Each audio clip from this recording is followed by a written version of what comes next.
All right, we are live, y'all. Welcome to the Commercial Real Estate Morning News Show. And I have my fun pals with me, and we're going to talk all things commercial real estate, where I'm going to pretend to be a podcast host. I don't know. I do that on a weekly basis. So I will let my friends introduce themselves. Go ahead, Howie. Hey, Howard Berry, Avison Young, all things data center in my world. We're focused on everything data center related real estate globally. Very cool. And Paul.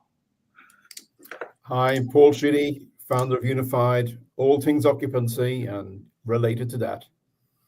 Very cool. And Hector's here. Hey, Hector.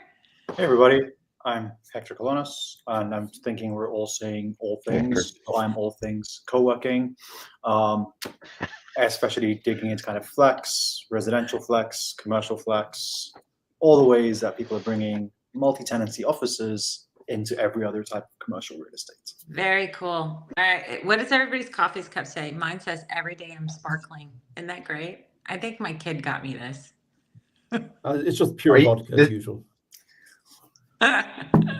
What's Yours your really say? everything? It might just be. It says, "Every day I'm sparkling." Oh, every day I'm sparkling. Nice. Yeah, I'm sparkling. Yeah, I think that. Yeah, I don't know why, because I really don't sparkle. But okay. Mine's coffee. I'll own it. I'm going to own that today. I'm going to own that Okay. I'm sparkling today. All right, let's get into this thing since I've got some really cool people in. All right, the top story is, and this has nothing to do with any of your respective things, but you probably all dabble.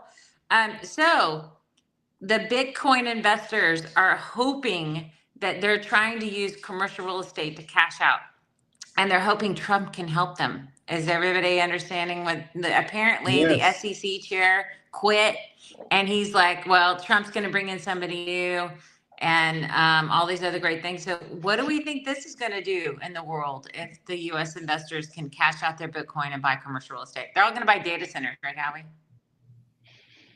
Exactly. Everything data centers. Yes.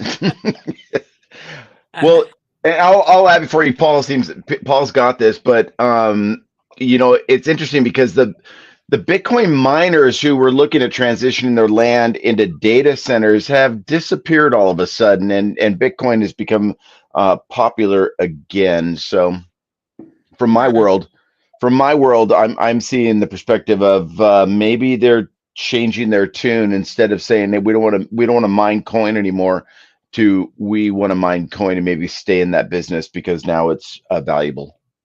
Yeah, very cool. What do you think, Paul? What do I think? I don't know. You know what I maybe I've used it is that we got to start really looking at data centers and saying, how do we lower the energy usage of these data centers?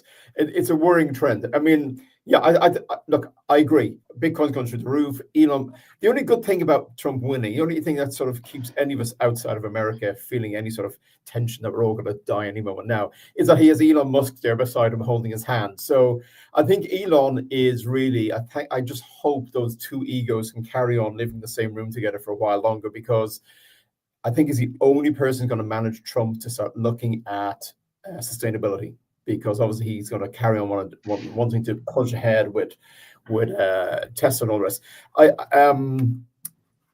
And we all know Elon is very big into Bitcoin as well. So I see Bitcoin is going to carry on. I do think data centers are going to grow better. I think a lot of this office space is going to move into data. Someone was saying to me yesterday about office space now moving to empty office space, moving to data center, becoming data centers.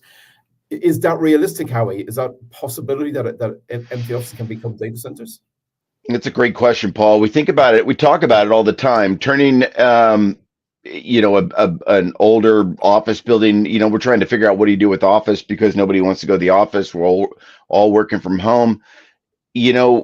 Possibly we're looking at that. We do need edge compute. We need compute power in major metropolitan areas in the cities, and it's a trend that we're looking at. But it's hard to retrofit an existing office building into a data center because you have a lot of power, air, equipment. It takes up a lot of space. It's not easy to do, but it is being looked at. Right. Okay. Interesting. But look, nothing's easy to do. I mean, my God, they put a man on the moon in 1969. That wasn't easy to do. We should do it. What we can't be That doing never is happened. knocking buildings down. The We can't be knocking buildings down and building data centers, okay? yeah. Paul. Well, I think Paul, what's interesting. My whole software team are bored of that line, but every time they say, "Oh, it's difficult," I'm like, 1969. We can do it. Well, I think though, Paul, what's going to trend? Oh, go get one more. Yeah, David joined us. David's joining the party. Hey, David. Hey there, how are you? Yeah, we're good. We're talking about how the crypto people are all excited because Trump is coming to office, and they all want to, cash out their Bitcoin and get it and buy commercial real estate. You think that's going to happen? That was an article in BizNow. No. I mean, maybe David, for that a wasn't very, you arrived. maybe for a very, very, very tiny portion of that community. There's just something about owning that bricks and mortar, that physical real estate where you can track your investment. I don't want to jump ahead, but I just got back from the big REIT conference in Las Vegas where all the, management teams and investors and stuff got together, and obviously the topic of crypto and inflation and the Red administration and all that stuff came up in conversation. But, it's basically fundamentals as usual for a lot of these companies. And, I feel like for them, they're not really concerned about really, who's sitting in the chair, what's going on. But, it's that value proposition of owning that physical real estate. As an example, I went and looked at like 20 off-strip properties, stuff that was like 15, 20 miles away from the strip that these companies own. And to be able to be like, look, I was at this property on a Sunday night at 5:00 and your shopping center was jam-packed. It wasn't just the grocery store and the restaurants. It was all the other tenants. And these companies love the fact that, we're going to look at these properties that are off the strip. Or like, Amy is, you and I met at that shopping center a couple of years ago for a coffee. There's another center that's like, a mile down the road where the Central Market's located that's owned by a REIT. And I told the management team, I shop at that shopping center every other week with my wife. That's our favorite place to go and buy cheese is that Central Market. And they're like, do you know what we're going to be doing over there? And I'm like, no, I don't. Have you guys talked about it? And they're like, we're building a beer garden. We think that there's huge opportunity to revitalize the right side of the shopping center to attract the folks that are at the apartment property behind the shopping center and all this stuff. And I can visualize it because I could see it. I can't visualize Bitcoin. I can't visualize my cryptocurrency. It's a number. I wake up every morning and I turn on CNBC to get the quote. Is the thing at 98,000 or is it 92,000, right? Like I can't see it. It's a number to me. So I don't see that conversion happening. Obviously, for those that have got, if your name's Paul Sheedy and you've got more money than you know what to do with, then hey, that's great. Diversify your portfolio. Go physical hard assets. Go private real estate, private equity, and everything else in between. But for those that kind of, want to look, see, feel, touch, and observe their investments, crypto is sure as hell one sector that's very tough to do that. Yeah. I'm with you, Dave, on that one. My whole issue with crypto, someone from Bank of England said to me once, because every share price, you can basically work out why it's moving. There's something that's happened. So you have some tiny metric that's going to affect that share price. Crypto, show me anything that's ever happened that affects that share price. Nothing. It's just completely up in the air. And I personally don't touch crypto, and I should have been done it very early on. And I don't sit here going, oh, I regret back in 2016 I didn't buy crypto at $900. I don't, because it's just, there's nothing behind this. These fluctuations just, I don't see it. I don't see what's there. I mean, you pick any other stock, you can see a metric why a data center is going up and down, or an airline's going up and down, or petroleum companies going up and down, whatever it might be. There's just nothing there. So I'm with you, David. I steer clear of that stuff. And here's this chatter again of all the folks that are in the know, and Lord knows I'm sure as hell I'm not, but there, there's this let's say running price target that the Bitcoin's going to hit $1 million next year. It's going to go up 10x from where it's at now. Here's my question. what kind of drivers or catalysts or whatever is in place that's going to push it up 10x in 11 and a half months after Trump is appointed president? I don't know what kind of drivers are in place. Forget the ETF side of the equation, because ETFs are a big portion of why we've seen some of that movement. Look at all the inflows into the Bitcoin ETF funds and other crypto funds. But there's got to be some kind of, frankly, natural catalyst to generate all of that buy interest in the run up in the tape. And I don't know what that's going to be. It's called Truth Social. I mean, honestly, if we want to talk about it. Then that raises a whole separate issue called market manipulation. Yeah, I know. Mhm. I know. But it's interesting. But I bet you money I don't know. I mean, that would be my first guess, is they're going to hype it up, right? And Twitter and True Social, they own the two major, engines, and they'll hype it up, I bet. I bet you money. I don't know. I'm just so tired of seeing on Twitter them asking my opinion on who they're going to hire. I don't just hire somebody. I mean, I don't care. Okay, I digress. Okay. Listen, Amy, this guy Scott Turner, what's he like? He seems to have everybody going, "Oh, the commercial real estate sector is now going to boom because Scott Turner's there." What's the history with that guy? I have no idea. Does anyone know the history of Scott Trump's Turner? Trump's new housing minister. I don't know him. Don't Google search him. when we do the podcast, people. I should know him, but I don't know him. I don't know. He nominated Dr. Oz to be the Health and Human Services person. I hate to say this to you. I know you're all American, but we're sitting here the other side, outside the four walls of America, going, "What is this man doing?" I mean, do we look like a reality? Yeah, it's like we're like a reality TV show for you over there, right? Dave made a great point. Yeah, David, you made a great point, and you were talking about the shopping centers, and we have a restructure of how real estate's going to move. It's human interaction that's going to change, and I get a number of companies that reach out to me that say, "Hey, can my blighted shopping center be turned into a data center?" And I think the opposite. Your blighted shopping center should be a shopping center, and you should build it back up, because everybody wants to get out and do things since they're working at home, and the shopping center is where people are hanging out. Is it the return of the mall? Go ahead. What'd you say? Is it the return of the mall, like in the 80s, when we were when we were hanging out and the parents used to drop us off at the mall? Is it the return of that, you think? Yeah, but the problem is that we don't have new malls being developed. If anything, we should repurpose some of these Class C malls in the middle of nowhere, into resi, data centers, alternative uses, etc. There's the article in today's online Wall Street Journal. I think it'll be in tomorrow's hard copy. Office to resi conversions were so out of favor, but now with office property valuations that have basically plummeted, now it's actually, it pencils in. It kind of works out that, these are kind of picking up some traction. I've got a call at the top of the hour with a colleague who's launching a REIT, like an office to resi REIT conversion platform. So I do think that I agree with what Howie says. You don't repurpose the shopping center into a data center, repurpose the shopping center into a shopping center.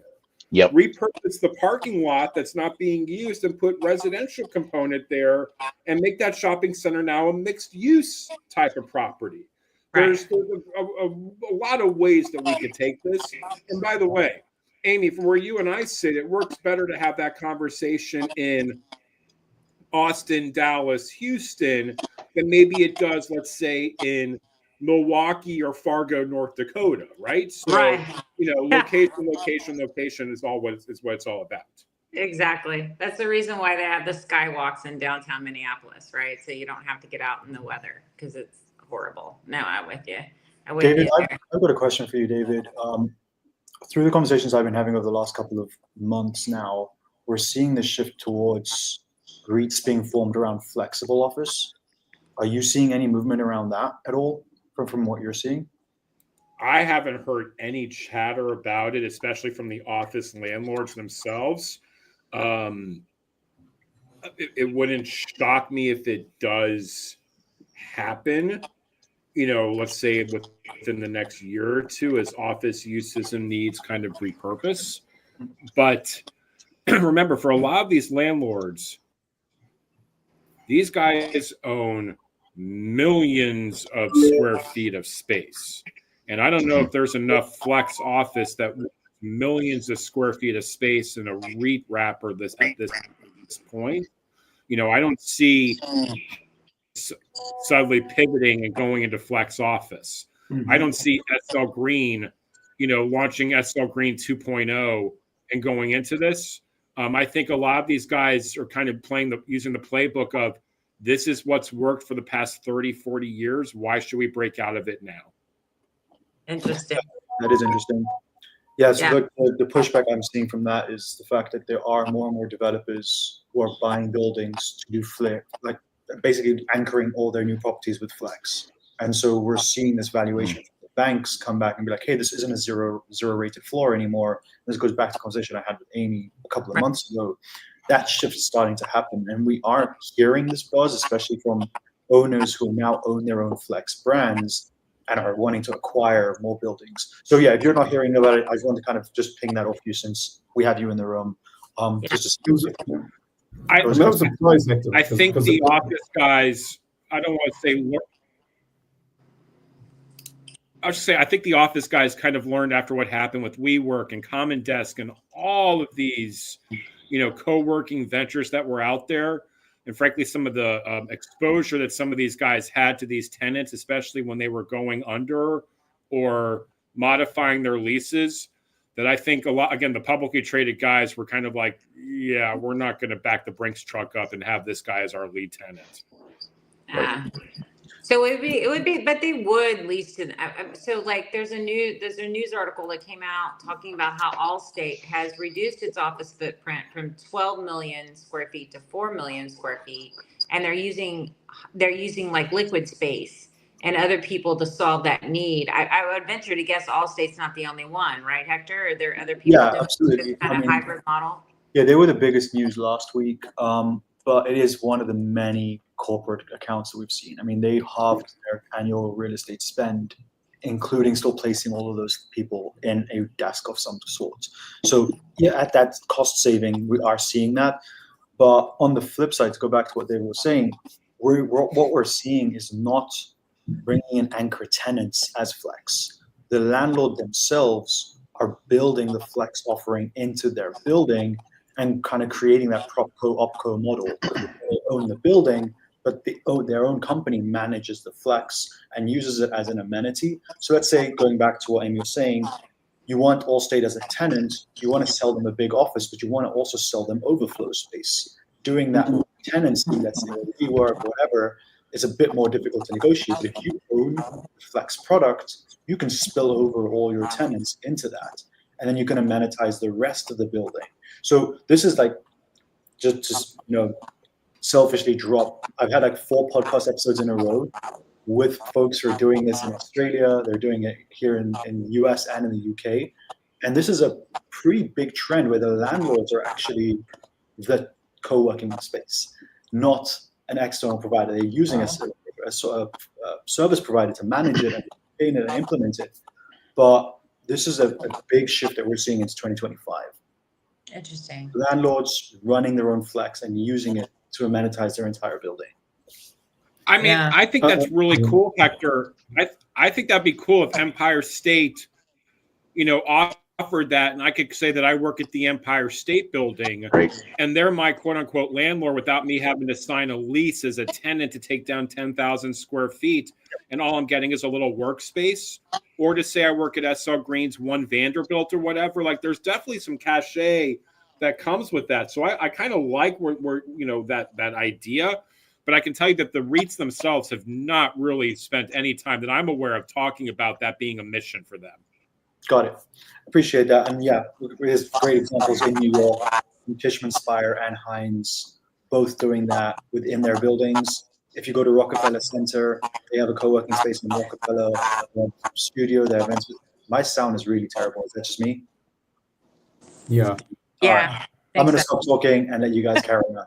But the thing is, Hector, what I'm seeing is the rent per square foot in Flex is just extraordinary compared to normal. And I think the way culturally we're all changing. Certainly, when I used to open offices all over the world and be doing 10-year leases, it used to drive me mad trying to work out how big is my Russian operation or my Ukrainian or my Thai operation going to be. I had no idea. Now, I would only ever go Flex if I was starting again that same sort of business where we're open globally. But when I looked at a report last weekend, I'll send the truth to you, and I was absolutely blown away by what the square footage rent was for Flex. It's way above everything else. So I'm surprised, David, that not more people are not looking at that. I'm sure you know Hector Fora, who's one of my clients, and they're very much going into large buildings and just managing that whole thing as a Flex operator and doing a very, very good job on that. Yeah, we looked at a portfolio of State Farm assets that are scattered all over the U.S. Each campus running 100,000 to 200,000 square feet standalone campuses, and State Farm gave notice 5 years early that they're moving out of these assets. And you go, what do you do with these assets that they're all standalone campuses? State Farm's not coming back. They're everybody's working from home, and how do you repurpose these assets to something else? And they're standalone in the middle of nowhere office properties that are tired, blighted, need to be improved. No, well, I'm going to say what Paul doesn't want me to say is you knock them down and build something else. But Paul's going to be like, no, you need to repurpose them. Mortal sin. That's funny. Yeah, we're not. I mean, the whole COP29 just finished, all the rest, and I have to say, the rest of the world are going, oh God, what's America done? Yeah, that's what I'm saying. I really am hoping that Elon Musk will just be the wise man in the ear of Donald Trump. Oh, if we're asking him to be the wise man, I don't know. No, but I mean, it's yeah. So there's another story I think is pretty cool. Is talking about how AI obviously is leading a demand for data centers, right? But it's also leading a demand for office space, which I found really interesting. I don't know why everybody needs to get together, but it feels like the tech companies feel like they do. I guess because it's a creative thing and they need people in the same room. I don't know. Startup companies. San Francisco's seeing it. Yeah. Yeah. I mean, it's because San Francisco has a lot of empty office space, but it's starting to fill up now. Are you seeing that there in the area? Yeah. Yeah, there's a trend starting to fill up a little bit, but there's a lot of startups going. Obviously, Silicon Valley, it's always been startup out here for us, but yeah, there's definitely a move towards more office space being absorbed. Well, I mean, that'll be a good thing. I'm assuming they're all going co-working too. I would have just assumed that would be what's happening. Who knows? I'm not, I just find it kind of interesting. The last thing I wanted to talk about, well, not the last thing, because it's never the last thing. I always have millions of stories I want to talk about. So what's happening? You haven't given us the trends and updates in data center land, but I did see Equinix laid off some employees. That was like the big hurrah to do today, that they laid off some folks. And that they're trying to get from, I don't know, are they going from edge to hyperscale, or what or maybe they're having AI do those employees' jobs? Maybe that's why their stock went up. Because they laid off people. Yeah. Yeah. Yeah. I'm not familiar with what's going on internally with Equinix, nor I've heard what they're doing. We keep trending up. Vacancies at 1.6% right now in co-location data centers. Really? The annual spend is we're sounded like annual spend on data centers was $400 billion this year. Wow, that was more than it was predicted to be. It was supposed to be like 341 or something like that. Yeah, I just saw a stat that said we're just going over 400 billion, but I don't know how accurate that is. But it's from what I'm seeing, we're over 1,000 hyperscale data centers, which is the cloud, AWS, Microsoft, Google, and they just keep expanding, buying new sites. Everybody's just pushing right through, no stopping here. But Paul, you will like this, and this is a trend we're trying to do, is instead of building the standard data center where you bring the power from wherever it's produced to that site, that we're going to, that self-generation, the data center hasn't accepted it yet, but self-generating on site is got to be the trend. And what it eliminates is, if you could self-generate on site, is you eliminate all those diesel generators that are backup that could need to be turned on, because you've got a self-generation turbine right on that property. So as soon as we can get the data centers comfortable with not having the 5 nines of or 9 nines of data center backup redundancy, then I think that's really where we need to be and where we're going to get to. But it's getting the data center consensus to accept that new trend. For sure, right? Because they have like 3 or 4, like that backup plan B, C, D, and E for power, right? I mean, that's basically what they do to make sure. How much is mission critical? How much is not? And that's what data center operators are looking at. What do we need to be keep operating here, and what can be turned off? Interesting. So there is energy management is heavily looked at all the time. That's very, very cool. Let's talk about this one, and this is really U.S. based, and Paul, you get to pick on us a little bit more, but there's a story about how the national debt is going to be crucial or critical to commercial real estate. It's at 36 trillion now or something, and it's going to hinder the commercial real estate boom. Do we believe that that's true? Do you think anybody think the national debt is going to hurt us at all? It's in the Wall Street Journal. They might know what they're talking about. Well, it will, because you've got a new leader who's going to inflation's going to carry on in the US. We have the same issue here. Don't get me wrong, we're exactly the same boat as you. New government came in, wrote a disastrous budget for business, absolutely appalling budget, and it is literally every line item is going to increase inflation. It's going to increase unemployment, not good. That's going to increase inflation, not good. And I think exactly the same is going to happen to Trump. And the problem as of this morning, as last night, as you know, is the tariffs. Canada, China, Mexico, at least 25% tariffs day one. I think this time, I was actually watching a program on Angela Merkel yesterday, and Angela Merkel really got Trump early on and realized this is somebody is just no consistency. This time, I actually think he got through one term where no one knew, was he going to hit the red button or not? Now people sort of get Trump. Unfortunately, he's going to bring in inflation, because he was put tariffs on everything, cause inflation, and it'll be hit back. And I think this time you might see a lot of world leaders saying, Europe 25%, you know what? We're just going to stop at 45% in America.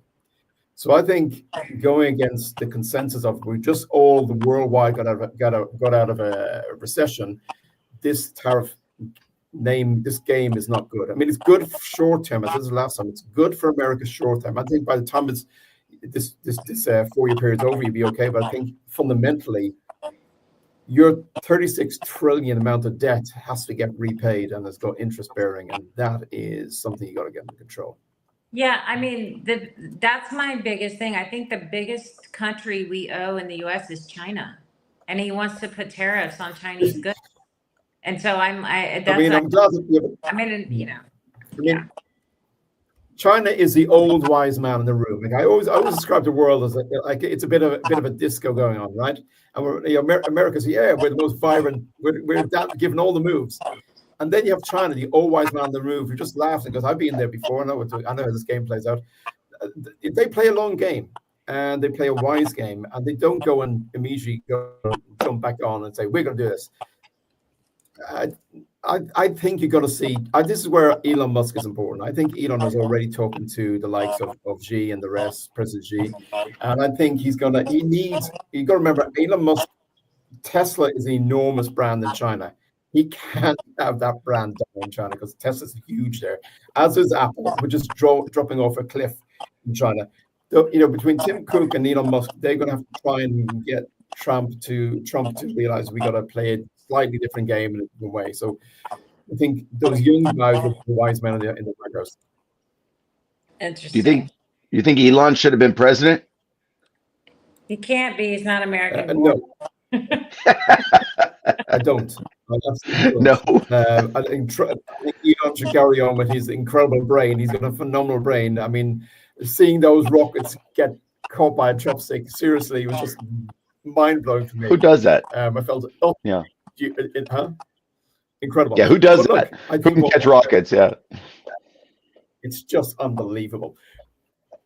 Look, he's an intelligent guy, and he also globally is doing great business. And I think that's where we'll see some whispers into Trump's ear about, well, let's maybe we'll look at this from another point of view. So if the tariffs are going to be not helpful to commercial real estate, how many, let's pull out our crystal ball. How many interest rate cuts are we going to have in order to offset that?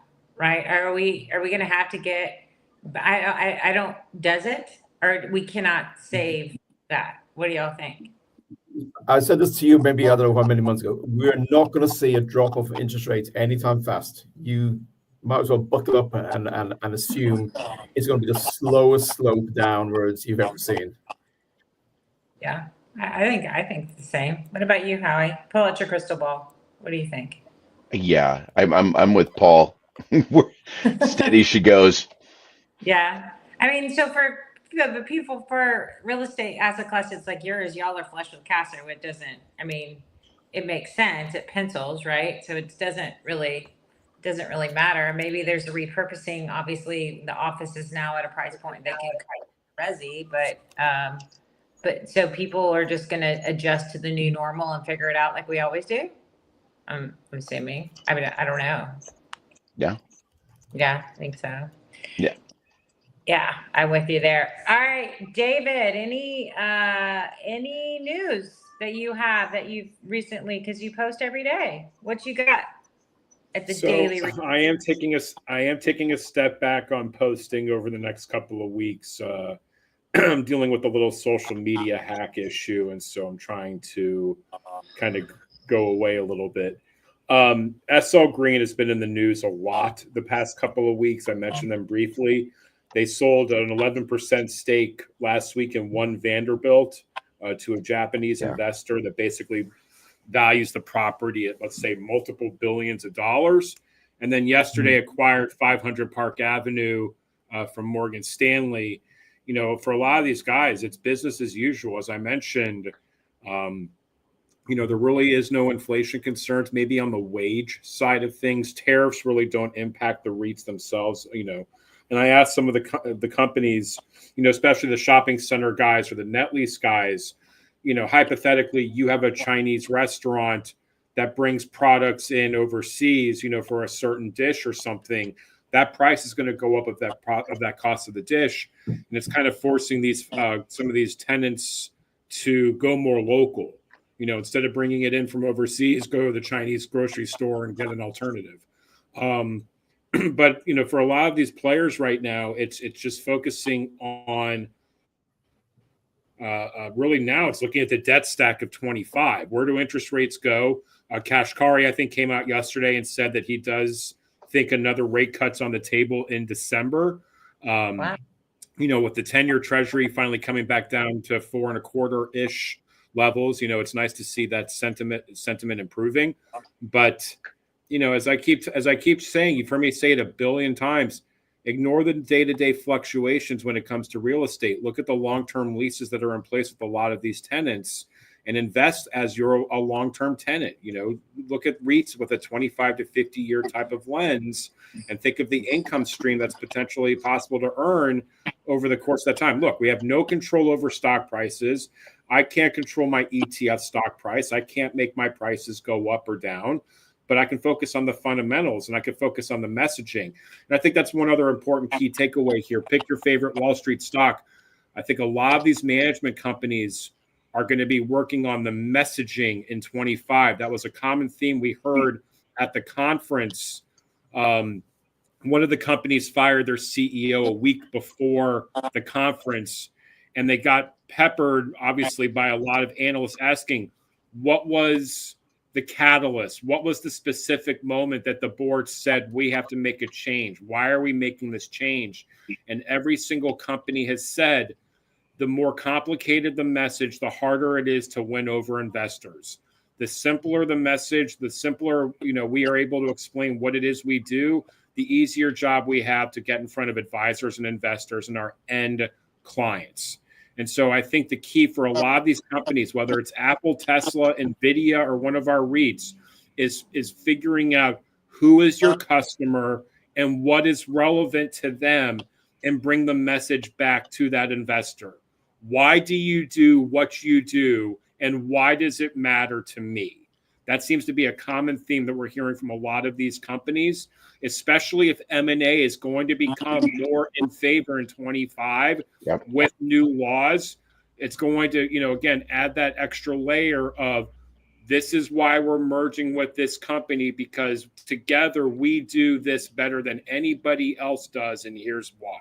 So that's kind of some of the stuff that I'm seeing. But from the world of real estate, at least on the REIT side, it's wheeling and dealing as usual. There is no letting up going into year end.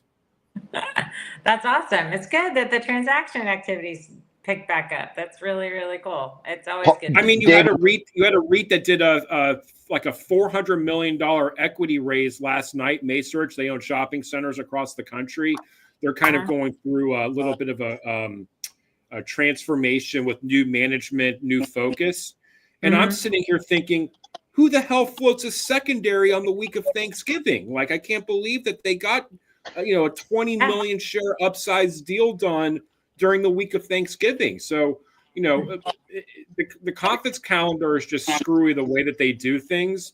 And right now, I think with all the stuff that's going, people are at their desk. There is no taking time off for the holidays, it seems, right now, with all this volatility in the market. For sure. And I guess, didn't BREIT just get a lifeline thrown to them? They were having some issues, and they escaped that too. And I think everybody's optimistic about real estate again, which is cool. It's awesome. Well, but David, what's your view on foreclosures and the right sizing of office assets? Tell me something new. It's been around. Yeah, same thing. It hasn't gone anywhere. It goes back to the bank. The bank gives it back. Gets managed. Here's my take on it. I don't care how rosy the picture is and how optimistic everybody is that's out there, let's say coast to coast. Yeah. You're sitting on a 1940s Class C office property. There ain't no miracle that's out there that's suddenly going to come and, part the skies for you and make things suddenly better. You know what I mean? Like, I feel like that's, if anything, that's where you see this opportunity for conversion and some of the stuff that we're talking about. But there's no question some of this inventory is going away. I know we can't use the word guarantee and stuff, but I guarantee some of this inventory is going away. Okay. Very cool. Hector, how about this week in co-working? What is the big news from on your side of the space? So the big trends one I kind of looked at a little bit earlier. Really working with landlords, amenitizing the whole building, concierge services, increasing the revenue past square footage. So adding in additional services, adding managed services, adding kind of value add concierge like amenities. That is all pushing up that LTV per co-working member. Next year, we're going to see everyone shifting to more data-driven monetization, and that's going to, I think, push the numbers even higher for what a co-working member is worth to either a landlord or a co-working space operator. Interesting. I really still think that this whole mixed use thing is going to come, and it might come to existing properties, like as they sit in their existing footprint. So good news to Paul, who wants us to use our existing footprints. But I'm starting to see more and more co-working happen in multifamily buildings, which is super cool. Along with retail, they're trying to figure out. They're flying under the radar because they're totally violating codes. But I think it's interesting to see how you can turn in. I think some of them are getting variances to do it, but it will be interesting to see how that all plays out with existing footprints as they change them, for sure, right? That's going to be super cool. Talking about multifamily, Airbnb signed a deal with Greystar, Paul, in the UK to start doing short-term rentals over there. I don't know how that's going to play out, but I think it's pretty interesting. Do you think, are short-term rentals a big thing in London? I'm assuming they are. I'm assuming Airbnb is fairly large in London. I don't know. Are you on mute? Is he talking? Are you talking? I was on mute. My apologies. Yeah, Airbnb is quite big over here, but what we're also seeing is build to rent. So in Canary Wharf, where I'm based, they've built some amazing skyscrapers around here as build to rent, and that's becoming quite big here. The culture of say the UK and Ireland has always been home ownership. We're seeing more and more that actually that is out of reach for vast swathes of the population, but there are enormous amounts of I say build to rent properties coming up, which are really very much, as Hector will tell you, run as co-working organizations. Fantastic concierge services and on-site restaurants, spas, gyms, a whole lot on there as well. So it's a trend which is certainly brand new here, growing. So there was those things that they show every once in a while on LinkedIn. I don't know who does them. Like you're spanning over years, and they're like showing you 50 years, and there's moving things, whatever they're called. You know what those are called? I don't know what those are called. Anyway, there was one about productivity per capita of GDP. And Ireland ended up being in like 2023, it's moved into like third place or something. Apparently, there's just a ton of stuff going on in Ireland, which I mean, I know that they've got a big tech center there, but what else is going on? It's huge. It's a headquarters of, I mean, all the American corporations have headquarters over in Ireland, the European headquarters there. Great tax incentives over there. It's not the Ireland I left at 18 years of age, I can assure you of that. But it's changed so much in the last 35 years. It's astounding. But yeah, they're miles ahead of really anybody in Europe. I mean, that country was going nowhere when I left, I can assure you. Probably why it's expanded so well. I always joke, as I left Ireland, that Celtic Tiger was arriving on the plane on the way in. But yeah, it went through its times. I mean, it had a horrendous downturn in 2008, 2010, horrendous. But fundamentally, I think the education was a core piece here. The educated pupils into what the real industries are, what real jobs are going to be coming along, and put the right tax incentives and all the rest in place, and just got a great reputation with the likes of major American corporations, Facebook, Twitter. They're all there. The European headquarters are all based in Ireland. Yeah, so it makes it, so I'm assuming, obviously they're out in, well, some of them are in Cork and some of them are in Dublin area and others, but I mean, it's interesting how an international airport are easy to get in and out of certain spaces that will draw like industry and real estate and different things like that. But I think it's not true, but more folks will tend to go to Dallas first than they will Austin. Austin's getting better with its international presence of the airports, but if you're going to be coming into Texas, you go to Dallas and Houston first, which is really kind of weird. Austin is, but it's smaller. It's a comparison to Dallas and Houston. It's a lot smaller, and we don't have as many direct flights in and out of Austin as they do in Dallas and Houston, which is kind of interesting. I don't know. It's just interesting how that makes a difference to me. I think it's we saw a lot of change. I think the Irish did very well out of Europe in terms of infrastructure. They did really well, and I think that's been a big change for Ireland. They built good roads, good infrastructure, and got this stuff together. Yeah, no, for sure. All right. So the last story is, since we're gonna talk through, we're almost there. We're almost done. What do we think on the chip side? Intel has not been doing very well, but now they're getting, they're never out. They got an $8 billion grant. I wish I could get an $8 billion grant to build factories, but they did. They got an $8 billion grant to build factories because NVIDIA's kicking their butt.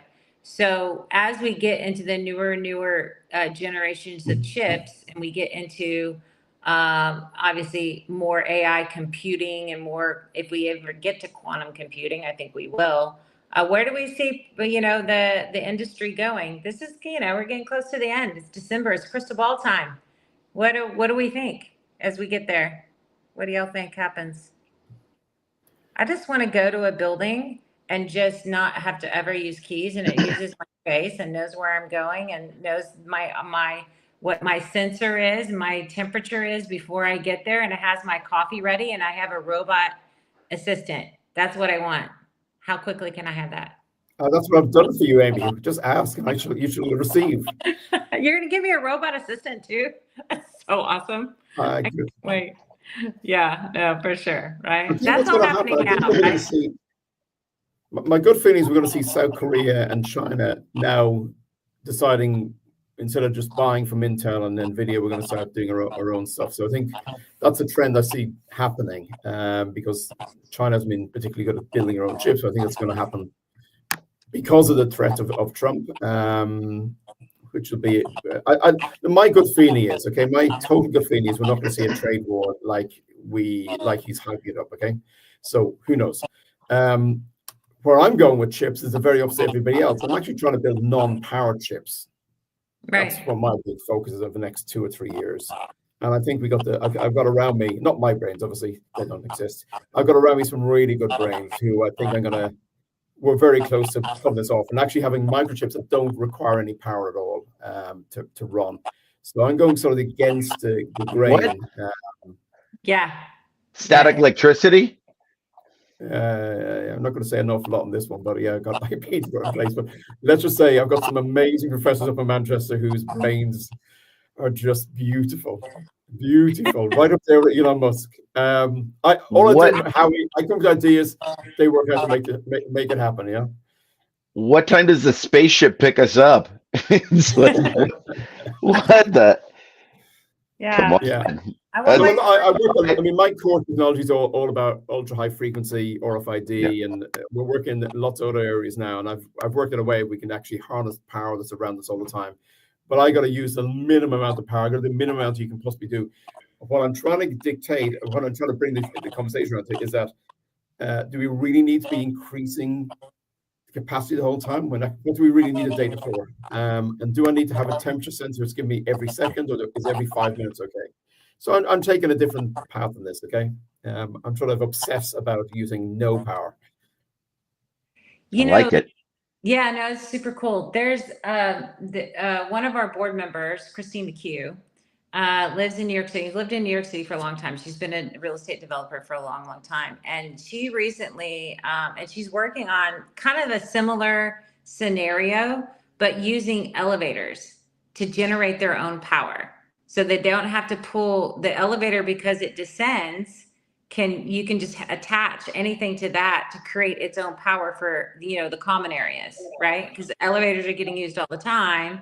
They don't need to draw off the grid at all, because you can attach something at the top when they're moving to generate their own power, which I thought was pretty cool. Regenerative energy. Yeah. Yeah. It's where it's got to go. There's so much energy just that we don't harness it back again. And that's where I'm really focusing on. It's like, yeah, no, that's let's pretty. work out that, exactly. That example is amazing, Amy. Exactly right. Yeah.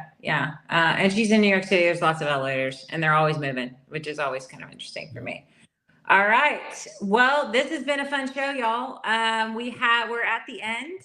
It is Thanksgiving week. I know, Paul, you don't celebrate. I'm assuming you have a harvest festival or something over there. I have no idea what y'all do. I should get a little culture. I should understand more of the UK culture. You could invite me over, Amy, for Thanksgiving. My God, how selfish are you? I'm so sorry. I apologize. Okay, but you can always be grateful. So here's the little mushy part, because, all right, what are y'all thankful for? Let's talk through it. What are you thankful for? Go ahead. Just you, Amy. Me? Aw, you're so sweet. Y'all are so sweet. All right, Hector, what are you thankful for? Yeah, just being able to do what we do. Like, it's such a privilege that we get to use our brains and not be outside in the rain. So I'm very, very thankful for that privilege. Very cool. And David, what are you thankful for? He's not thankful. Kind of building on what he just said, the fact that I've got a roof over my head, for anything, all the bad that, I may have, that there's, 1,000 people that are in a much worse situation than what I've got. Thankful to be alive, thankful to be sitting here. I feel you there. Yeah. And Howie? I'm thankful to be part of this time in our lives that we see this technology. Literally, we're seeing people's lives change. And I think for the good, as we all sit here and talk about what are the new ways that we're going to create new technology to better our lives so we can interact and hang out. Yeah, I think it's going And to family and family. yeah, for sure. I'm thankful for that too. Like, yeah, I'm thankful for my kids and all those great things. I think Yeah. I think we're on the precipice of doing some really cool, unique things that are monumental in how it's like we're at this like AI, the advent of AI, right? And it's the same thing like the advent of the internet. That's kind of what a lot of people equate it to, but I don't think it's anywhere close. I think this is going to be super impactful into how people live and communicate and connect, that I think it's going to be really, really cool to see where that goes. So I'm thankful to, I don't know whoever created AI. I don't know whoever did it. I don't know who did it. It's been around for like 30 years, but Sam Altman didn't create it. But I'm thankful that we're embracing it. There you go. I'm thankful that we're embracing it. All right. Last thought time, and then we're I out think of it's something in here. the UK. I know, exactly. No, I think it was. Yeah. What? You don't think it's That wasn't it something in the UK that created AI? Wasn't it born? Who created AI? I should know that. I'm like, Guys, I got to hop. Bye, REITs. Have a happy holiday. have a happy holiday. We'll see Have a good one. All right. Parting thoughts, Hector. Jack, keep an eye on how landlords bring in flex. Like, it's going to be a big change in kind of reusing buildings, but also kind of just rebuilding the business model of commercial real estate, especially with office side. So keep an eye on that. It's something I'm really excited about digging into next year. That's my parting thoughts. Happy holidays, and we'll see you soon. Yeah, see you soon. Very cool. Mr. Sheedy? I think after your votes recently, double down on sustainability. I think the rest of the world really has to worry. And I think we've got to lead the way, and hopefully he's got some whispers in his ear, leading America in the right direction, okay? Yeah. It'll be okay. All the world will be okay. He's only got 4 years, so it's okay. It's all good. And Howie? I think next year is going to be huge. It's going to be like no one's ever seen before. It's going to be some people are going to talk about. It's going to be tremendous. It is going to be. Oh, that was that your Trump impression? No. This is not Saturday Night Live. This is. It's going to be huge. It's no one's ever seen before. But ever. But we are set up for that, right? I think It's happening. It's happening. I think it's happening for sure. Yeah. It's super cool, and I'm totally excited so thank you guys for coming on. Thanks, Amy. Who watches the show. Amy. We'll see y'all. Have a happy Thanksgiving, everyone. We'll see you guys. You too. Have a great one. Bye. See ya. So this has been another week of the Commercial Real Estate Morning News Show. I hope you had a great time. I hope you learned something. If you are a fan of this show, please click subscribe on our channel, which is the U.S. PropTech channel. If you're interested in joining the U.S. PropTech Council, please go to our website, which is proptechcouncil.com. And we have all sorts of content that we produce on a weekly basis. And we have the best network in the United States for the PropTech industry. We are the trade association for the real estate technology industry in the United States, and we are sponsored by Lerner and Associates. Ben Lerner is our best friend. It's awesome. So y'all have a fabulous, fabulous Thanksgiving, and I am thankful for you. So have a great one. Y'all take care.